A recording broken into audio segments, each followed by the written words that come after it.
जय हिंद साथियों, स्वागत है आप सभी का एजुकेशन कैट 6 में। रुख करते हैं बिहार की तरफ। बिहार विधानसभा सचिवालय की तरफ से ऑफिशियल नोटिफिकेशन जारी किए गए। कार्यालय परिचारिका पद है और इन पदों के लिए आप छात्र आवेदन कर सकते हैं। विज्ञप्ति संख्या 5/2023 है और ये विज्ञप्ति संख्या निकाली गई है इसके ऑफिशियल वेबसाइट से। और आपको बता दें कि इसका लिंक भी हमने डिस्क्रिप्शन में दे रखा है। कब से आवेदन करना है? 1 जनवरी से। कब तक? 21 जनवरी तक। फीस कब तक पेमेंट कर देना है? 23 जनवरी तक। तो फॉर्म कैसे भरना है इसका मैं एक अलग वीडियो बना के दूंगा आप लोगों को 1 तारीख को। लेकिन आप सभी को बता दें दोस्तों यहाँ पे ये जो नई वैकेंसीज का अपडेट है उनके लिए है जो कार्यालय परिचारी के पद के लिए आवेदन करना चाहते हैं। तो आपको ऑनलाइन पे जाना होगा इसके ऑफिशियल वेबसाइट पे जो कि ये दिया गया है और यहाँ से भली भांति आपको इस नोटिफिकेशन को पढ़ लेना है। आइए मैं आपको कुछ जानकारियाँ दे दूँ यहाँ से जो कि आपके लिए इंपॉर्टेंट है। पहली चीज़, सैलरी 18,000 की बेसिक सैलरी है, प्लस अलाउंस आपको अलग से मिल जाएगी। ऑनलाइन आप इसके लिए आवेदन कर सकते हैं और ये जो विज्ञापन निकाला गया है ये इसके लिए आप आवेदन कर सकते हैं लास्ट 23 जनवरी तक। ठीक है। कार्यालय परिचारी के पद के लिए आयोजित होने वाली परीक्षा और इंटरव्यू, अब ये 2 फेज में आपका एग्जाम है। लेकिन ध्यान रखिएगा, अगर 40,000 से ज़्यादा छात्रों ने आवेदन किया है तो ही जाके आपका ये परीक्षा लिया जाएगा, नहीं तो सीधे आपको इंटरव्यू में बुलाया जाएगा। तो यहाँ पे देखिएगा सूचना प्रकाशन जो है बिहार विधानसभा की वेबसाइट पे कर दिया गया है। अब सीटों की संख्या को समझ लीजिएगा। टोटल 54 सीट है, लेकिन जनरल कैटेगरी में कोई सीट नहीं है। अब इसका मतलब क्या है कि जनरल कैटेगरी वाला छात्र इसको आवेदन बिल्कुल मत कीजिएगा। कैसे? क्यों? क्योंकि अगर आप आवेदन करते हैं तो आपके लिए कोई सीट है ही नहीं, तो आपको कोई फ़ायदा नहीं होने जा रहा है। क्योंकि आप जो है यहाँ पे इन कैटेगरीज में आके तो आप आवेदन नहीं करेंगे, अपना कैटेगरी देखिएगा। लेकिन जब कैटेगरी जनरल का दिया रहता है सीट, तो अदर कैटेगरी वाले छात्र जो है फाइट कर सकते हैं नंबर ज़्यादा लाकर जनरल में। लेकिन मैं जनरल कैटेगरी के छात्रों को बोलूँगा कि आप बिल्कुल आवेदन ना करेंगे। 54 सीट है यहाँ पे, 15 बैकलॉग की सीटें हैं, 12 सीट महिलाओं के लिए रिजर्व रखा गया है और 1 सीट आपका जो है पीएच कैटेगरी के लिए और 1 सीट जो है आपका जो कि क्षैतिज आरक्षण मिलता है स्वतंत्रता सेनानी की नाती पोतों के लिए, तो उनके लिए है ये। ठीक है, तो ये सारी जानकारी है यहाँ से आपके लिए। आरक्षण की बात करेंगे हम दोस्तों यहाँ पे, तो आरक्षण का लाभ सिर्फ बिहार के छात्रों को मिलेगा, बिहार के स्थायी निवासी हैं तो मिलेगा।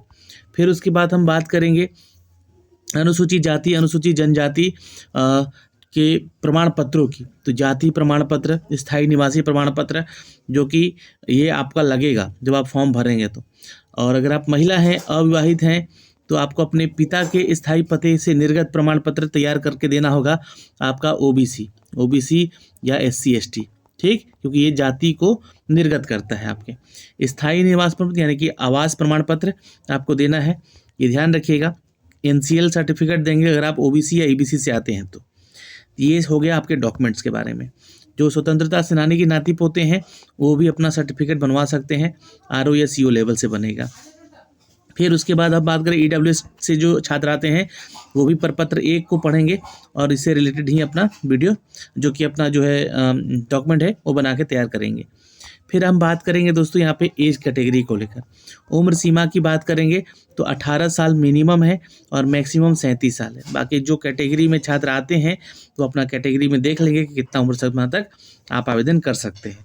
परीक्षा का जो पद्धति है, देखिए बोला गया है कि कार्यालय परिचारी के सीधी भर्ती के लिए आपका इंटरव्यू लिया जाएगा, जिसका 100 अंकों का ये इंटरव्यू होगा। लेकिन ध्यान रखिएगा ये साक्षात्कार जो है अंकों के आधार पर ही आपका मेधा सूची तैयार किया जाएगा। लेकिन 40,000 से अधिक छात्रों ने अगर आवेदन कर दिया तो आपका जो है एक PT एग्ज़ाम होगा, प्रारंभिक परीक्षा होगी जो कि OMR बेस ली जाएगी और ये परीक्षा आयोजित की जाएगी। लेकिन नहीं होता है 40,000 से ज़्यादा आवेदन आता है तो यहाँ पे आपका एग्ज़ाम सिर्फ इंटरव्यू का होगा। ठीक है, अब देखिएगा तो यहाँ पे क्वालिफाई नेचर रखा गया है।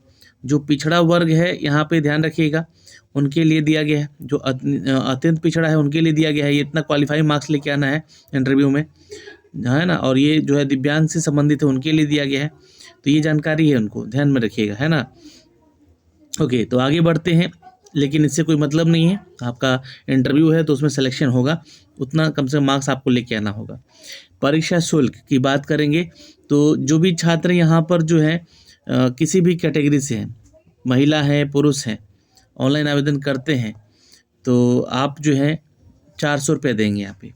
कौन? अनारक्षित वर्ग वाले। तो जनरल कैटेगरी का तो छात्र को यहाँ पे आवेदन करने के लिए मैं मना करूँगा, है ना। लेकिन अगर आप ओबीसी ईबीसी से आते हैं तो आपको यहाँ पे देना होगा 400 रुपये। अनुसूचित जाति जनजाति से हैं आप यहाँ पे तो आपको 40% या उससे अधिक दिव्यांग कैटेगरी से आपका यहाँ दिव्यांगता है और मूल निवास है बिहार के, चाहे महिला है चाहे पुरुष है, तो 100 रुपये आपको यहाँ पे चार्ज करना होगा। आगे बढ़ते हैं। ऑनलाइन आवेदन करते समय यही कुछ निर्देश दिए गए हैं, आप इसको फॉर्म भरते समय ध्यान दीजिएगा। नेट बैंकिंग, इस डेबिट कार्ड वगैरह से भी पेमेंट कर सकते हैं। पेमेंट करने का लास्ट डेट 23 तारीख होगा और फॉर्म भरने का शुरुआत कल परसों से होगा। ये प्रोसेस बताया गया है कि फॉर्म को कैसे भरना है, मैं आपको फॉर्म भर के भी बता दूंगा। ये लिंक यहाँ दिया गया है इसी पीडीएफ में। आपको जैसे यहाँ पे क्लिक करेंगे आप पीडीएफ इसकी वेबसाइट पे चले जाइएगा और वहाँ से इन प्रोसेस से जाके आपको आवेदन कर लेना है। तो ये जानकारी है दोस्तों इस वीडियो के माध्यम से। जैसे ही आप यहाँ पे इसके लिंक पे क्लिक करेंगे तो आप जो है इसकी वेबसाइट पे आ जाइएगा, इसका वेबसाइट ओपन कर लीजिएगा और यहाँ से आप इसके लिए आवेदन कर लीजिएगा। लेकिन अभी चूँकि 1 तारीख से इसका लिंक ओपन होगा तो इसका लिंक यहाँ पे अभी कुछ ओपन होगा नहीं, यहाँ पे दिखाएगा नहीं। ये ऑफिशियल वेबसाइट पे आपको यहाँ पे दिखेगा, ठीक है। ये हो गया बात दोस्तों कार्यालय परिचारिका, जिसके लिए कि आप यहाँ से आवेदन कर सकते हैं। इसी तरह और भी यहाँ पे 3 तरह की वैकेंसी निकली है, जहाँ पे ड्राइवर, डेटा एंट्री ऑपरेटर और सिक्योरिटी गार्ड का है। इसके बारे में जानकारी आपको जस्ट अगली वीडियो में देखने को मिल जाएगी, ठीक है। तो ये एक सारी अपडेट है यहाँ से दोस्तों, जिसके लिए मैं आपको अप टू डेट कर रहा हूँ। और ये बिहार विधानसभा सचिवालय की तरफ से वैकेंसी आई है। ये आपका वैकेंसी है दोस्तों ऑफिस अटेंडेंट का, कार्यालय परिचारिका, जिसके बारे में विशेष जानकारी। अब कोई भी आपके डाउट है तो आप कमेंट सेक्शन में कमेंट करके इसके बारे में पूछ सकते हैं कोई भी इसे। अब बाकी फॉर्म भरने का ये जो प्रोसेस है वो मैं आपको बता दूंगा और इसका जो सिलेबस होगा वो भी मेंशन कर दिया जाएगा अगर एग्ज़ाम होगा तो। लेकिन 10th क्लास के आधार पे ही आपका इसका एग्ज़ाम लिया जाएगा, इसलिए आप इसकी तैयारी आप कर सकते हैं। आप ज़्यादा से ज़्यादा कमेंट कीजिएगा तो मैं इसका प्रीवियस ईयर का पेपर भी आपको अपडेट करके दे दूंगा। तो ये एक छोटी सी जानकारी है दोस्तों यहाँ से। बाकी डेटा एंट्री ऑपरेटर में कितनी वैकेंसी आई है, ड्राइवर के लिए कितनी वैकेंसी आई है और आपका जो है ऑफिस अटेंडेंट के लिए मैंने बता दिया यहाँ पे। और साथ ही आपका एक पोस्ट है सिक्योरिटी गार्ड को लेकर कितनी वैकेंसी आई है, ये मैं आपको जस्ट अगली वीडियो में बना के अप टू डेट कर दूंगा। जय हिंद, अपना ख्याल रखिएगा। और आप हमारा जो है वाईटी एजुकेशन का टेलीग्राम भी ज्वाइन कर लीजिएगा। वहाँ पे आपको फ्री मॉक टेस्ट दिए जा रहे हैं डेली 11 बजे, आप उन मॉक टेस्ट को अटेंड कीजिए, ठीक है। और हमारा एप्लीकेशन को डाउनलोड कर लीजिएगा, नीचे लिंक दिया गया है। जय हिंद।